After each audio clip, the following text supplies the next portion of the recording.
فرمائے کہ کبھی اہل محلہ سے اپنے ذاتی اغراض کا اظہار مت کرو. غور کی بات بتا دی. اس وقت تم نے اپنے ذاتی اغراض کا اظہار کیا تو ان کے نظروں سے گر جاؤ گے. تیسری بات بتائی کہ مسنون قرت کا اہتمام کرو. جو قرت اللہ کے نبی نے فرمایا ہے، جو 51 سنتوں میں سے قرت کی ایک سنت ہے، فجر اور ظہر میں سورہ بروج سے طوال مفصل، سورہ بروج سے سورہ حجرات سے سورہ بروج تک، اور عصر اور عشاء میں سورہ طارق سے سورہ بینہ تک، اور مغرب میں سورہ زلزال سے سورہ ناس تک.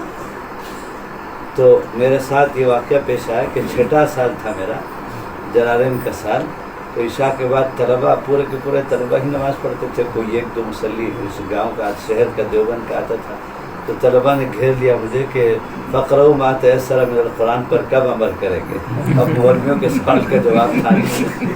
تو میں نے کہا بھائی صبح میں عمل کر دوں گا. اب عشاء کی نماز تو ہو گئی، فجر کی نماز میں اگلی نماز میں انشاءاللہ. تو وہ طلبہ اہتمام سے آئے کہ عمل ہوتا ہے کہ نہیں دیکھنے کے لیے.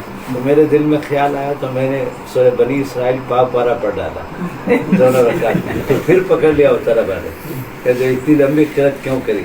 میں نے کہا اسی وجہ سے طوال مفصل کی حد لگائی ہے آقا صلی اللہ علیہ وسلم نے کہ جو ہے قاری پڑھتا، امام صاحب پڑھتا چلا جائے گا. دو پر مجھے پڑھنے میں مزہ آیا.